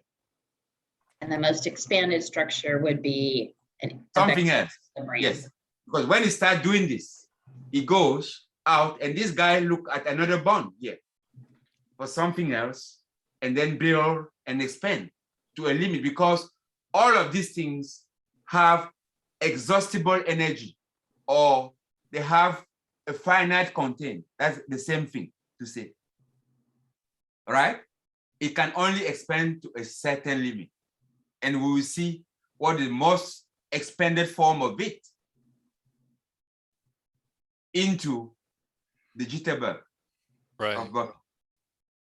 And we see how it plays from the most to the less and less and less and less and less and less to the minimum. And That's really yes, important. that to me is the most important of all these things. well, I prefer to understand what this means rather than doing a very complicated calculus. and I think the wording that we just read is explicit about what you just said. It's a phenomenon that it gets smaller and smaller and smaller. And this is this point about subvisibility. Right. It's the most economically interconnected. That's the minimum he's talking about. Is that Yes. correct? Yeah. So, yeah, the most efficient or There's the most efficient, and then there's a point of subvisibility where there's no longer enough energy to maintain any structure at all. And this Yes, was the but conversation we that's- had Wednesday. That comes as a conclusion as the consequence of this thing. If the tetrahedron is the minimum structure, right? If you go below the tetrahedron in terms of things, you're not going to see it anymore. You're just going to see, you're going just to represent a phase of an event, not the entire event completely. You get what I'm trying to say? yeah, that's really important because Yes, then- this is the minimum structure, right? Right. Now, if I go below any form that is below this one, Okay, now this That is is- where the words come in. So this is what he's Yes. talking about right here. So Yes. listen to this. yes. If I go below this thing, I'm just going to see a face. Say, for example, I will be seeing this face like this. I'm not going to be seeing this side. This is a triangle, is sub to the tetrahedron, isn't it? Do you get what I'm trying to say? The triangle, this face, which is triangular, is a sub, yes, of a tetrahedron as a structure. It's a And sub. we know that we only see structures. We don't see anything else. If it's not structure, we don't see it. And you talked about where the energy gets so small, and you talk about 1/8 of something. Well, I just say that if you, and Becky does it, it's not, I'm not inventing anything. Somewhere in Becky's literature, he talks about the 4 quanta of energy. I don't know if anybody has ever come to that. The 4 quanta of energy. I think he's referring to it right here. He's talking Yes. about when this triangulation approaches subvisibility. In other words, it's no longer visible. In other words, we have our tetrahedra here, our matrix, our vector matrix, and if it gets smaller and smaller and smaller, we can't see it anymore. And that's where we have kind of a quantum approach to Bucky. It disappears into the octahedron of the tetrahedron division. Aha. You get me? Okay. I'll take your word for it. Remember the imply octahedron. Yeah. When you go into subdivisibility, a phase of a tetrahedron becomes an octahedron, but you don't see it. It just implies. Because all you see is the tetrahedron that are around it. Inside is an octahedron. Yeah. And you don't see, I mean, sometimes Steve has it very, very clear on his on what he shows. So it becomes phaser. When it's sub-visible, then we just see a phase at a time. We cannot see the whole at a time. We can only see at minimum a tetrahedron, a minimum structure as a whole. I wonder if I have it on this chart. I don't. No, you have it there, down there, Steve. You have Yeah. the 4 tetra, yes. Yeah. You see that? The Yeah, I see what implied you- octahedron inside of that smallest tetrahedron. There it is. And we actually, next time, we're going to talk about a formula that, this formula right here. It's on our agenda. The big tetrahedron, T is the big tetrahedron, O is the octahedron, and then we have the 4 little tetrahedron that come off of it. And here they are right here. There's the big here's the big tetrahedron here. There's the octahedron there, and there's the 4 little tetrahedron. So that's where we get this big T equals O plus 4T. There's the O in octahedron. There's the 4 small tetrahedra, which are the small T's, and they connect to create the implied octahedron inside the tetrahedron. And you realize how this is linked to Bucky in that when you radiate, right? You can no more visibly put together the pieces to make the whole. If you break a glass and you take pieces of a glass and you glue them, it's not going to be a glass as we knew before, with seamless relationship between pieces of crystal. You understand what I'm trying to say? So this octahedron to the left, we broke it, we radiated it, we divided it into 4 tetrahedra, the small one. That's what we see. Those are the pieces.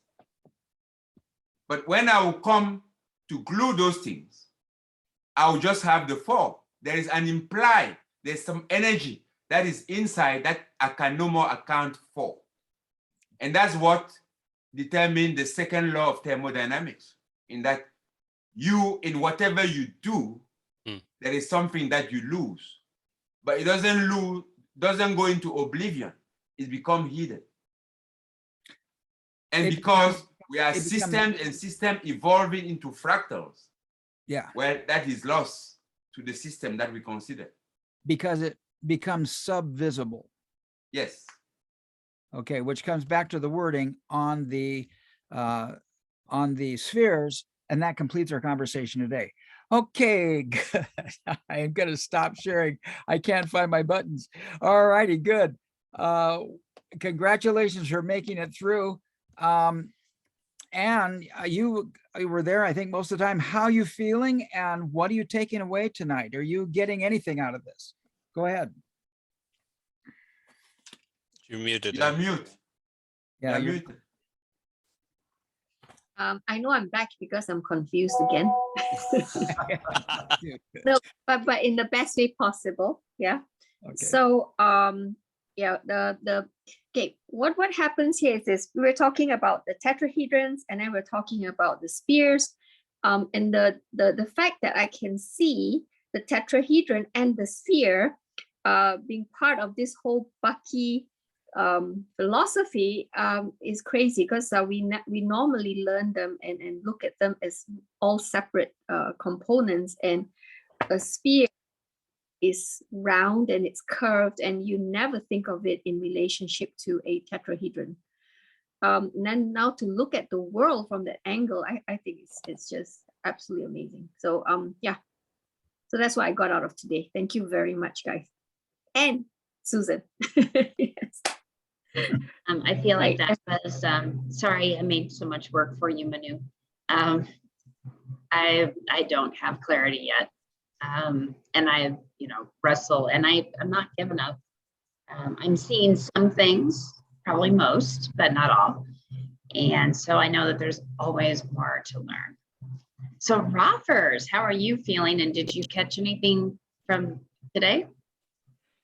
Thank you, Susan. I think it was a great discussion today. And I think Manu and Steve illustrated extremely well how we can relate to what happens on the surface, that is on the surface of our planet, and triangulations and relationships and accurate measurements to go from one point on the planet to another, versus the point of view of the observer of the center of universe, or the center of something, and how we relate to a star, and how we build in a spherical vision of the world, and then we get angles, azimuth, etc. Actually, what Bucky does, I think what he's made very clear to me, is he takes a completely different approach, which is, let's start with a triangle, they move on, and then there's the bubble bonding, which is again the two spheres that Manu demonstrated, and the three relationships going out, and then the connections, and then we have a tetrahedra. And from there, we can build a whole sphere. It's just an addition of multiple tetrahedra. And what is the jitterbug that Bucky had in his hands demonstrates? And it's the same thing in the sphere built as a geodesic dome. So that shows a much clearer understanding of the real structure of the universe. Because if we just look at the spheres and angles, the way it was firstly demonstrated, we don't get to that level of understanding of and what the building blocks of the universe are. Because the universe is building relationships out, in, and around. But we look at tetrahedra, how they relate and interrelate, and the fact that inside the tetrahedra, you have octahedra as well. And then actually, the bigger you make the tetrahedra, like this one, for example. Let me show you this one. See? You see it? So the bigger you make it, the more octahedra you can see inside. But the thing is, inside this tetrahedra here, it happens the same thing. The thing is, here is too small for us to see the relationship. So when you get bigger, the bigger the tetrahedra is, the clearer we can see the octahedra inside as structures implied. So as we understand that, and we expand the concept, which is again some of the graphics that Steve showed today, at least I get a clear understanding about understanding the building blocks. If we understand the building blocks, we can build anything, and it's solid, it's strong, it's stable. A sphere, as such, you try to build a sphere with magnets, it will collapse. What will keep it together is all the tetrahedra inside. So that's what I'm taking away today. And so it was a great call. I got a bit lost in the discussion as well, quite frankly, but the great thing about these discussions is if you observe for long enough, and I can relate now what Bucky was saying, if you observe long enough, you start to see the years of universe. So great call. So very grateful about the discussion today. And so to me, it was a great call. Even though I was very quiet, I was trying to follow and absorb like a sponge, and then be able to articulate what I was learning. So grateful. Thank you. So Johnny, how about you, mate? How do you feel and what's your takeaway? I'm with Susan. I'm confused. At least I have a better understanding of azimuth. It can have 360 degrees. I convinced myself it can only be 180. Didn't take long for the sphere to turn into triangles and tetrahedra. Because, you know, whether you're looking at the azimuth, which is really a triangle and then a tetrahedron. So, you know, I do love the triangles. I do love the tetrahedron. And I'm still confused about the sphere. I mean, as I think it was Susan was labouring, why is it definite rather than infinite? And we didn't even get outside. We're still just inside the sphere. So who knows what waits for us outside. But yeah, fun to deal with things I don't normally think about, fun to have the brain stretched, fun to try and understand Bucky. So glad to have been a part of it. And Joe, what did you get out of, how are you feeling and what do you take out of today? I mean, I have a lot of questions, but I also have a lot of answers as well. The idea that, you know, that the tetrahedron is a minimum structure is really important, because when we were putting together those two diagrams, the one with all the spheres and the one with all the tetrahedrons together, and we combined them. And Steve, I don't know if you remember that diagram itself, but that what you would extract from there would be what you would analyze or look at. And that would be like a minimum structure. So this kind of gives me a better understanding of that diagram. I mean, I don't have it up, but I remember that from previous discussions. Somehow, this guy right here. yes, that, and then there's that also works. And then there's the other one that has like multiple, it was in which one was it? Might have been in synergetics, I forget, where there's all the balls and a group of tetrahedrons that look like DNA. Yeah, the DNA one. Yeah. Don't let me distract. I'll bring it up while you're talking. Yeah. So that would be a perfect example, I think, of now we're looking at it from a different angle. We're looking at it from the spheres and understanding the spheres and how they fit within the actual within the system, or if that makes sense. Yes. So I also see there's a way of thinking about this, and this is going to be a little bit off topic, but of the microcosm and the macrocosm. And there's definitely a relationship with there, what is relevant and what is not relevant, and how we look at that. That goes back to a previous conversation that we had, but those degrees, once we understand the spheres, we can start to draw those circles. Circles of relevancy. Circles of relevancy. What is micro relevancy? Then what is almost relevant? Almost relevant? What is too large? What is too infrequent? All those things that we can start to think about with boundaries comes from this, if we understand this. So that might be an interesting exploration coming back to yeah, there we go. That's it right there. You got it. Once we understand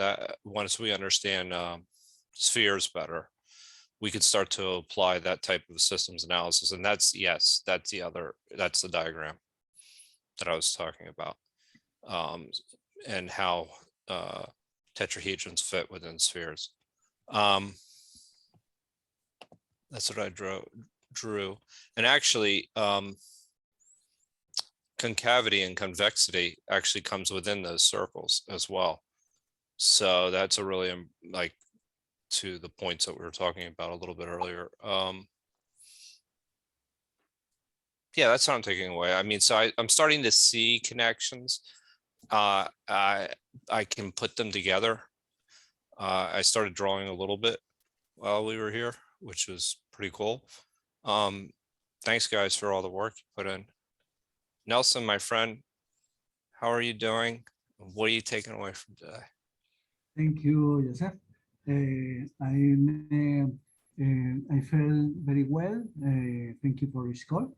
And I take away the tetrahedron is included is included inside all forms in the universe. And okay, macro and micro for 4 vertices. And I think in the business it's possible divide all process in 3 points with one driver.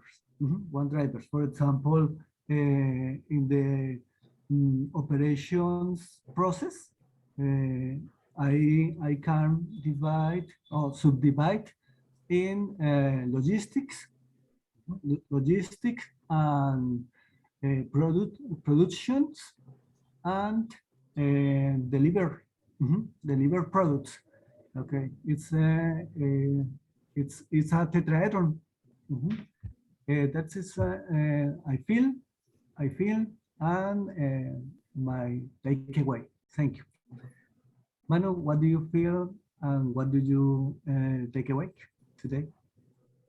Okay, I have tried to speak slowly because I feel like it's really an important moment. First, I'm very grateful of these discussions and the effort that is put by everyone.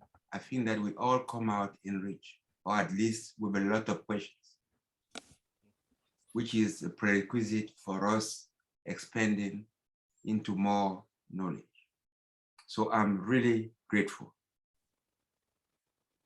The first point that I would like to point out is that our experience is always from the in-betweenness of things. I repeat it. We've always lived in the biosphere. The biosphere is in between things or in between spheres. Very important. So if we are in the in-betweenness, our local is structural. We can only experience structure, right? We are in between, we can see structures. Thingness as structures, right? Whether of circular shape or whatever. And a structure is an interaction of arrays of events that come together and have a local, that is, they intersect and they have a common, that create the local conditions for us to be there. Our biosphere is, let's just call it a steady interaction of many things around that came together to create the specific conditions that are suitable for our being into that. Now, when it comes to what we saw today, is Bucky is always talking about spherical or angular geometry. And if events that are dispersed come together and are close enough, my experience in between collapses into a tetrahedron.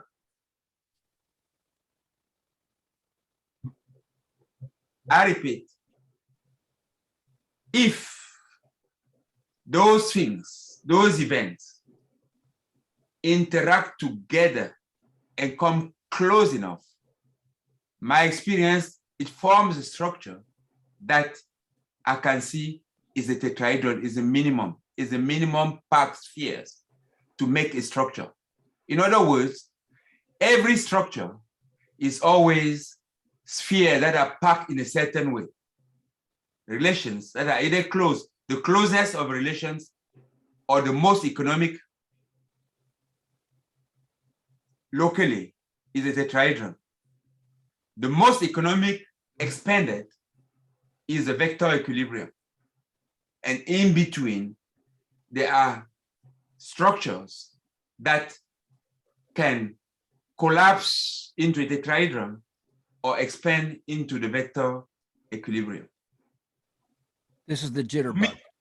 Yes, that is, to me, the essence of what Bucky was expressing to understand his hypothesis.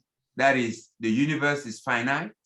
We are in the universe, and it is structured, and it's always in motion. And there are relations that exist and cease to exist, but it's always happening that way.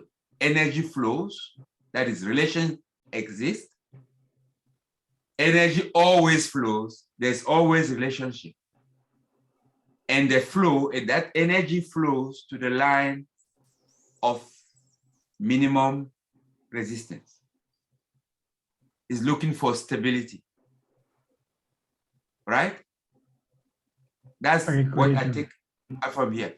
I take out that I don't need, from Bucky's point of view, to be a wizard of mathematics to grasp what he's saying. And that's why he's always repeating, and it's long.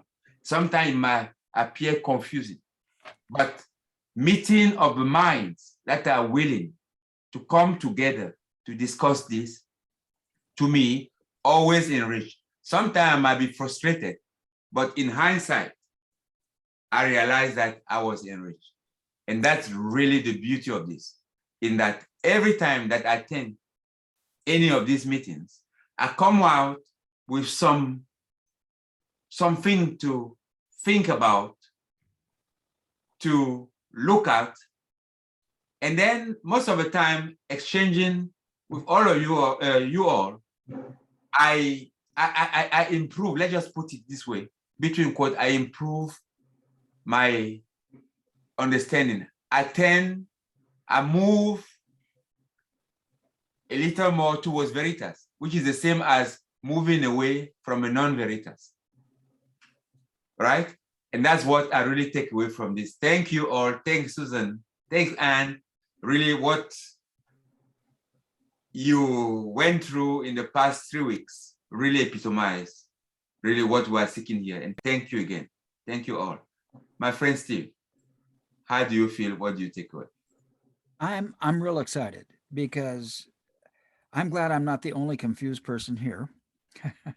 I think what I'm taking away is that there's what is visible, finite, and definite, which is locally in my experience.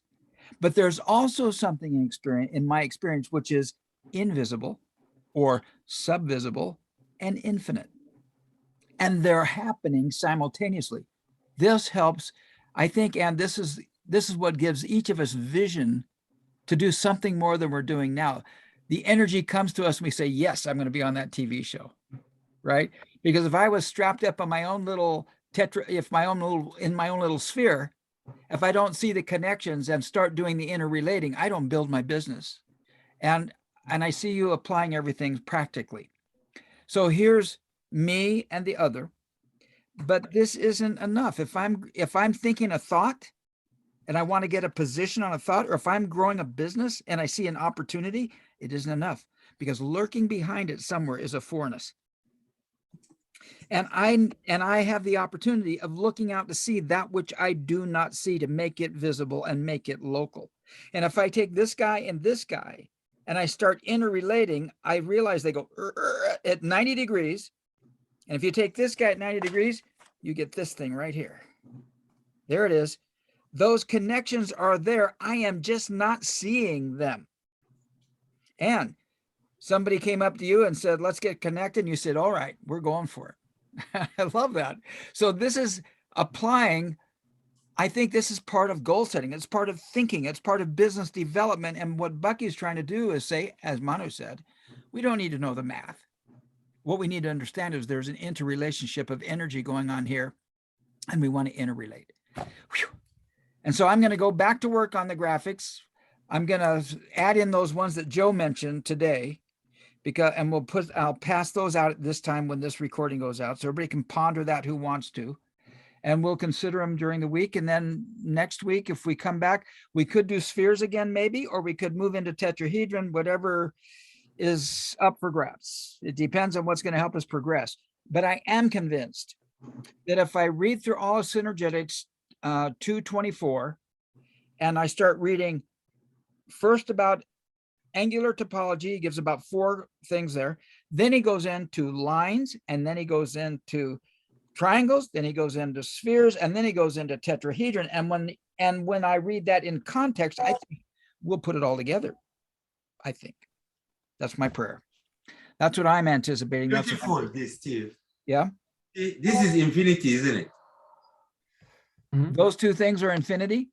Yeah, that's the way we represent it. The sign of infinity, right? That's exactly right. Yeah, The that's figure right. 8. Okay, it is infinity, but it's not infinite in terms of extension. It's infinite. If you can imagine it as this thing rotating, that rotating, it's always, it's 2 finite things that we took to represent our infinity. And that's what I'm trying to define. If you look on the chart, I say infinity is the unknown, and there will always be something unknown for as long as we are in universe looking for veritas. There's always been, all right? We're looking from inside. We're looking, trying to radiate, that is dividing and bringing together to make sense.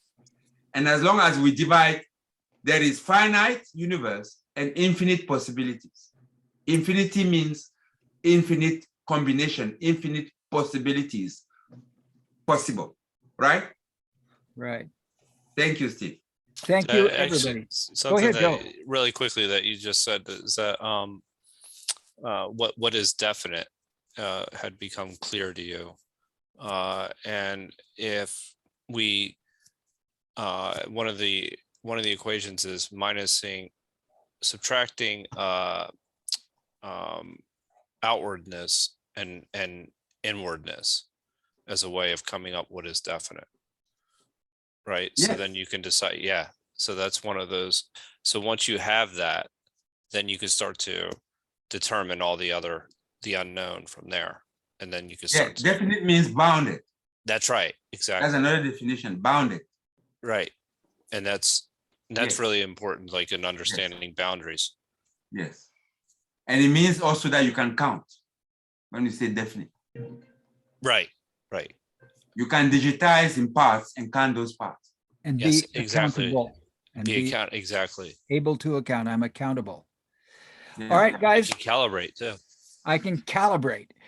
It's fun when all these words start to come together, where before they were just new concepts and I was trying to interrelate them. And now I'm seeing a lot of interrelationships. I'm also going to say local, finite, definite, visible, concave. And then I'm going to say infinite, invisible, convex. Yeah. Happening all at once.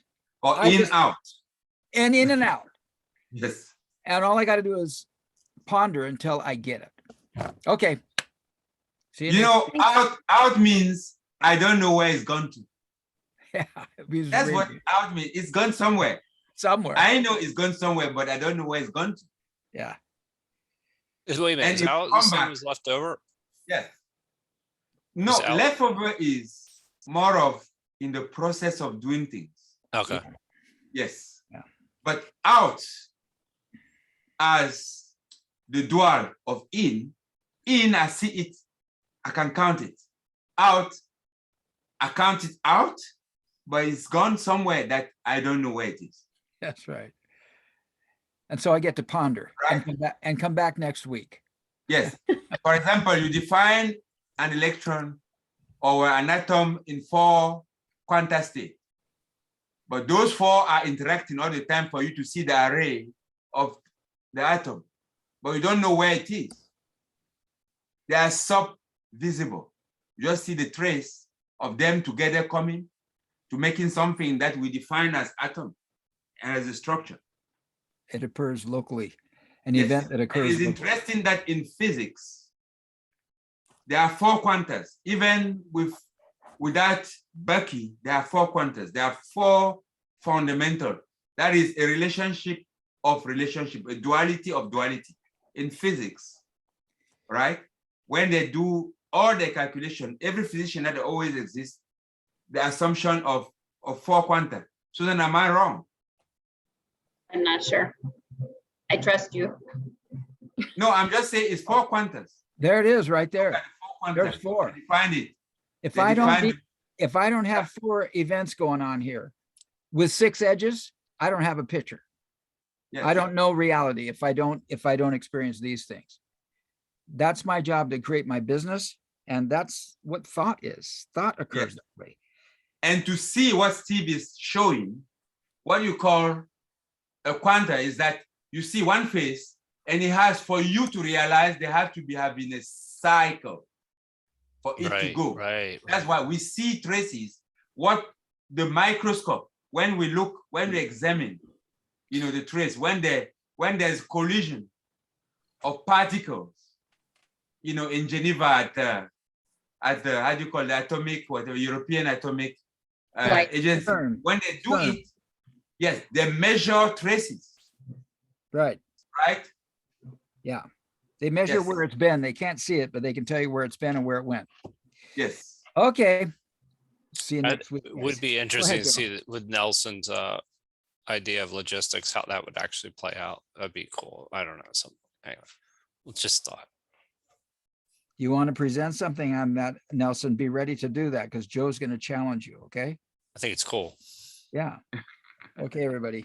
See you Night. next week. Good night, Thank you. everyone. Yeah. Thanks for Bye-bye. hanging out.